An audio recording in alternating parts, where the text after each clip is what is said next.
He said he didn't know what he wanted. He told you, oh, it's not you, it's me. He just needs a bit of time to figure things out, right? But while you're sitting there clinging on to hope, barely sleeping, barely functioning, and replaying every single moment of this relationship you had with him, he's out posting selfies, living his best life, dating sometimes, and then he comes back to you when he's feeling lonely, asking for help and advice.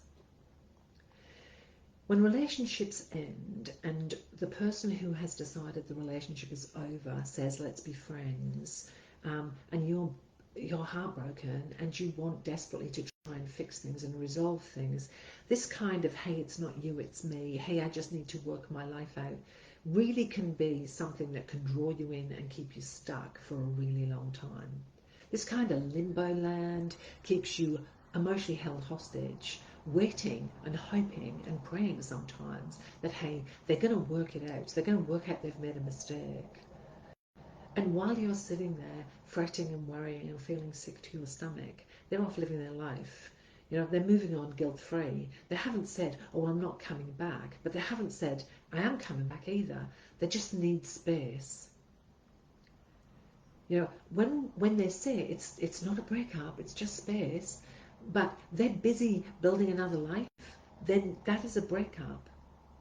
They're not sitting at home reflecting on, should I be with them or not? Is this going to work or not? Are we going to therapy or not? Are we going to try and resolve this or not? No, no, no. He's replacing you. He's out there doing things. He's spending his weekends and his evenings doing things that are fun and enjoyable. And you're sat waiting, hoping, really hoping.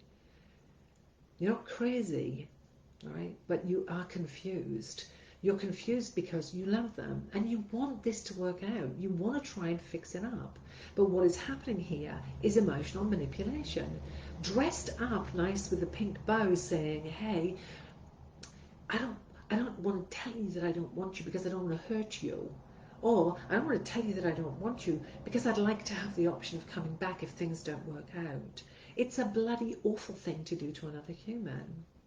You know, worse, and women tell me that women contact me and say, oh my gosh, he rings me up 3 times a week talking to me about the women he's dating, asking me for advice. I'm like, oh my god, that is not okay. When he's looking to you for support while he's busy seeing other people, that is one of the cruelest things imaginable. It's not kind to stay connected and be friends and get advice from you. It's a comforting blanket for him. It gives him the opportunity to have it both ways, to have freedom and do what he wants and enjoy his life, and keep you on the sidelines hoping that you can resolve this and work it out. And he's just got you there in case everything falls apart. It's horrible. It's such a horrible thing to do to another person. Deep inside of you, you sit there going, oh gosh, what am I doing? Should I be doing this? Should I let it go? I can't seem to let it go. I really want to make it work. I want to believe them. This internal battle you have with yourself is just so exhausting, so upsetting. You can't begin the process of even letting go of the situation because you are hanging on so tight, hoping it could resolve itself. Deep down, you might hope that he's coming back. Deep down, you might hope that he'll wake up and go, gosh, I've made this huge mistake. Women will often say to me, they'll wake up and work it. It's their loss, it's their loss. Well, maybe they will, but maybe they won't. Maybe if you wait for a month or 2 or 6 or 12 or 24 months, maybe you'll think he might choose you again. In my experience and in my line of work, I don't see that very often. I would say to you, 99% of the time, they don't come back. And if you just heard that and heard, oh, but 1% do, then that's not good, because 99% don't. It is painful, right? But he's just where it is at.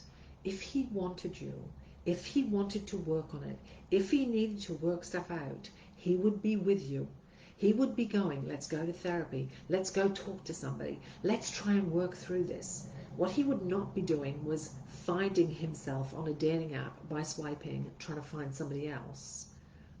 Denial is delicious in some ways, because denial helps us to not have to deal with immediate pain of a situation. We can tell ourselves, yeah, but they'll come back. Yeah, but we'll sort this out. Yeah, but we have 20, 30 years together. They won't just throw that away.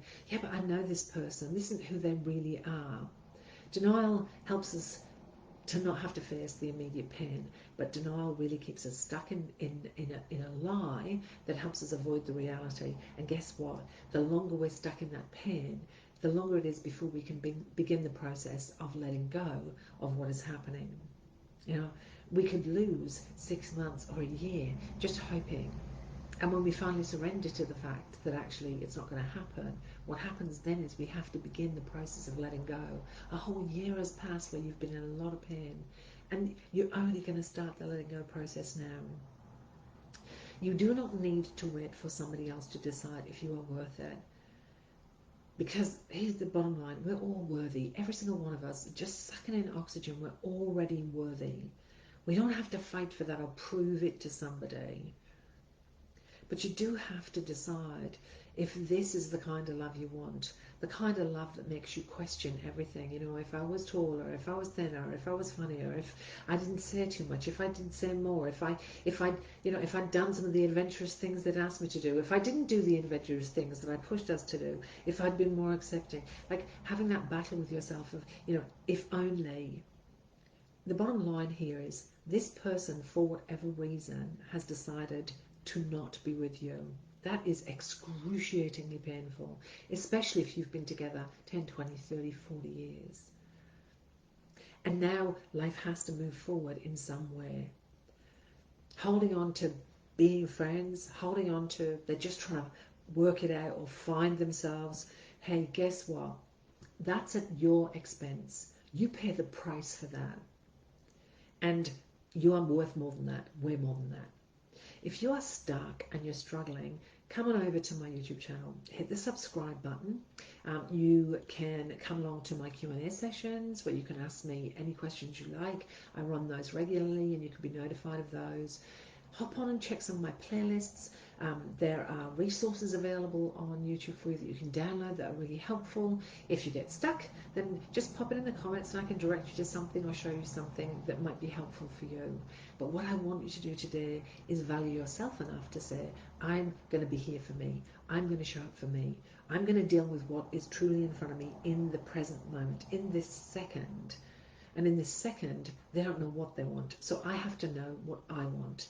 And what I want is to feel like I'm okay, even though this awful stuff is going down.